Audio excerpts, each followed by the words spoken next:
Please be advised that the views and opinions of the host and guests do not reflect those of the station, the management, and its network. Sa barangay tayo, ikaw at ako. Sa barangay tayo, sa barangay tayo. Sa barangay tayo, ikaw at ako. Madami kang matututunan, nakaalaman, kaya lagi tandaan. Sa barangay tayo. Isang maganda at mapagpalang araw po sa inyong lahat mga kabarangay. Ako po ang inyong lingkod, SK Mai Salazar. At welcome po sa isa na namang araw ng makabuluhang talakayan para sa ikagaganda ng serbisyong barangay. Kasama pa rin po si Cags Marie Formentera Ferrer. Maayo og malipayong adlaw kaninyong tanan. Ako po ang inyong lingkod, Cags Marie Formentera Ferrer, upang magbigay ng serbisyong higit pa sa inaasahan ninyo. Kasama po ang ating pinakabagong co-host at pinagpipitagang kapitan, Cap Dondon Francisco. Maraming salamat, Cags Marie. Salamat sa council, sa mga kapwa ko public servants. Ang tanging may iwan lamang natin ay ang ating serbisyo. Ika nga, performance peaks. Kaya samahan kami dito sa barangay tayo. Ayan po, kamusta naman po? Medyo may napapansin po ba kayo na nawawala ngayong Yes, may araw nawawala po ngayong araw na to. Actually, nahanap ko kung nasaan eh. And I'm sure dito na-miss lang natin siya ngayon. Yes, Especially opo. this segment. Kasi Ito pong araw po itong na to. araw na to, napakadami pong baon ng ating Kapitan Dondon na ibabalita po talaga nasa atin.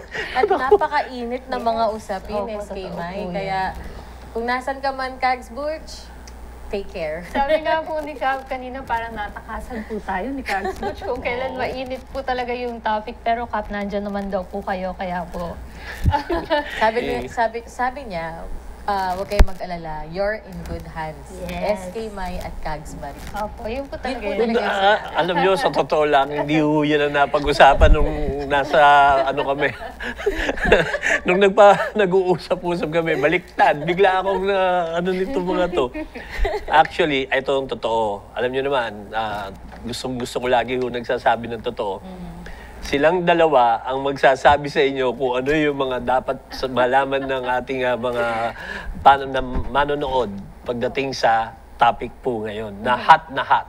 Yes, sigurado po tayo. Marami na naman po tayong makukuha mga komento dahil napakainit po talaga ng usapan na atin pong topic na ngayong araw. Kaya nga naman po wala po si Cags Butch today, mga kabarangay, i-share lang po natin. Ay nasa Senado po siya ngayon at ang sabi niya po ay pinipilit niya raw pong imbitahin ang mga author daw po ng SB 2816 at House Bill 11287. Kaya busy po si Cags pagdating po dyan sa term setting na issue. Yes. Well, nasa punto na po tayo ng malapit ng matapos ang panukalang term setting. At sa ganitong pagkakataon, hindi natin bibiguin ang ating mga manonood regarding sa latest na kaganapan sa Kongreso at Maaaring sa Supreme Court na muli, Cap. Sorry, naputol kita, Cap. Yeah, it's alright. Ito na mga, meron na nga tayong report na ang sa barangay tayo para mas lalo tayong maliwanagan. o maguluhan. Please, man. Pwede. Pwede din po. Both ways. Opo. Pero ayun nga po, ang atin pong balita mga kabarangay ay pumasa na po sa second reading ang House Bill 11287. Ito po ay noon pong Monday, January 27, o ito pong tinatawag nilang term setting para sa mga barangay officials. Dahil nga po, pasado na rin po ito sa Senado, mukhang konti na lamang po yung pagdadaanan para ito po ay maging ganap na batas o Republic Act. Sa isa pong pinakaabangang session noon pong Monday nga po ay pinasa po ng House of Representatives ang House Bill 11287 fixing the term of office of barangay and SK officials na maging 6 years and 2 terms. Ibig po sabihin, ang barangay at SK elections ay mauurong po sa 2029 imbis po na ngayong taon. Sa Senado naman, ang kanilang pinasang panukala, ang SB 2816, ay nagbibigay naman ng 4 na taon at 2 termino sa mga barangay officials na nais nilang mag-election sa 2027. Pero let me correct it. I think it's 4 years and 3 terms. Yes, 4 years and 3 4 terms. years and 12 3 years terms. po yan. Opo. Dahil merong pagkakaibang version ang dalawang kamera, ito ay pag-uusapan pa rin, aayusin kung kung ano man ang mananaig through bicameral conference. Kailangan din po na ikonsidera ng BICAM panel na ang bersyon ng Senado ay may sinasaklawan. Ayon sa SB 2816, ang halalan ng barangay at SK ay sa Oktubre 20, 2027, ngunit ito rin ang buwan para maghain ng kanilang COC or Certificate of Candidacy ang mga tatakbo sa national and presidential election by 2028. So sa saklaw, isa pa sa pagkatapos ng 2027 BSKE ay ang susunod na election nito is by 2031. Sa saklaw pa rin sa election ng national and local elections. Kaya't naniniwala tayo dito sa Barangay Tayo na malaki ang tsansa na manaig ang bersyon ng Kongreso na may panukalang 6 years at 2 terms sapagkat wala siyang sinasagasaang local and national election. So, ang tanong, ika nga ni Kags Butch, meron pa bang bumabalakid kapag batas na ito? Yun nga po, yun po ang tanong, Kags Marie. Dahil po si Attorney Romulo Macalintal, yung abogado po na kumalaban po sa postponement ng barangay elections noon pong 2022 sa Supreme Court, ay nagpahayag po muli na ang batas na sinusulong po ay unconstitutional, deceptive, and misleading. Bukod daw po sa unconstitutional, ito raw ay pandoloko at panlilin lang sa taong bayan. Dagdag paan niya, tinatanggalan raw ng karapatan ng mga botante na bumoto ng kanilang barangay officials sapagkat ang karagdagang 4 na taon ay magiging isang holdover capacity ng mga opisyales. Hindi pa daw sinunod ang guidelines or criteria na naset ng kasong Macalintal versus Comelec noong 2023. At bakit daw ito gagawin sa mga barangay officials? Ngunit ang mga mayors at governors ay nasa 3 years lamang ang termino. Ano ang napakahalagang gawain ng barangay officials para dagdagan sila ng 3 taon? At kung batas naman ang susundin, nasilip rin ni Atty. Macalintal na labag ito sapagkat ang panukala must not embrace more than one subject which shall be expressed in one title. Ang tinutukoy niya ay bagamat term setting ang iginigiit ng panukala, ito ay politikal at ang motibo ay mapostpone ang eleksyon. Walang pinagkaiba sa dating inihaing bill on the postponement of BSKE noong 2022.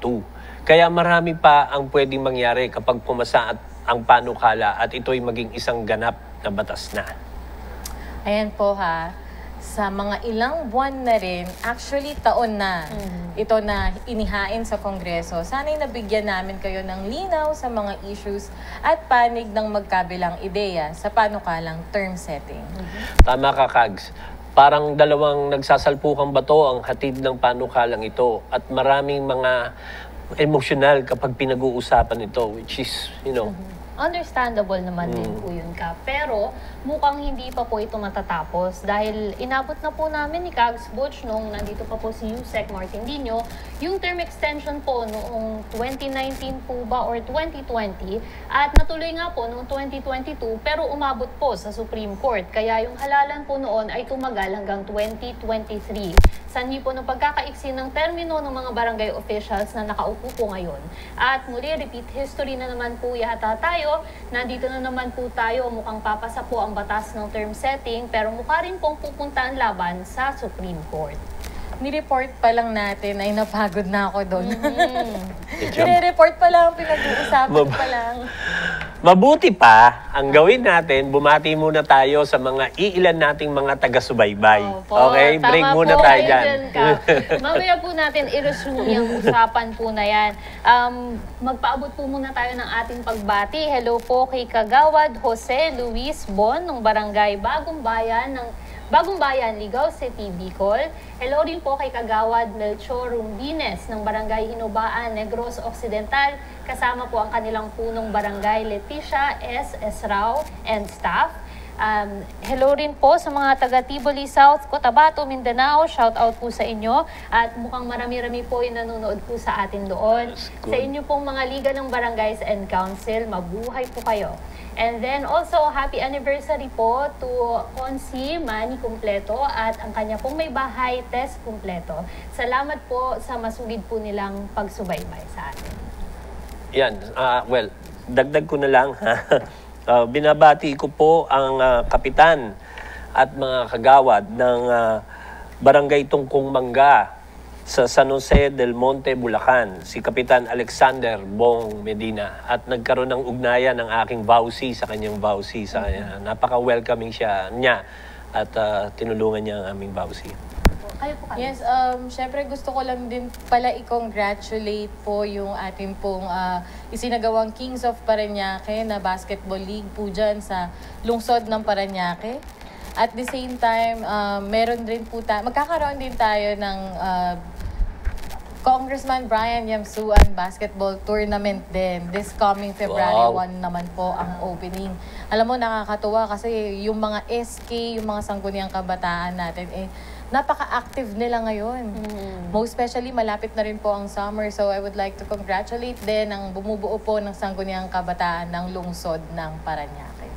Ayan po, maraming salamat Kags Marie. At mga kabarangay, maraming salamat din po. Huwag po muna kayong aalis dahil of course, sigurado po tayo na marami po tayong lahat ng mga tanong tungkol po sa usapan po ng term setting ng ating mga barangay officials. Kaya lahat po yan na pag-uusapan po natin sa pagbabalik ng Sa Barangay Tayo. Sa barangay tayo, ikaw at ako. Nagbibigay ng aral sa mga kagawad at kapitan. Sa barangay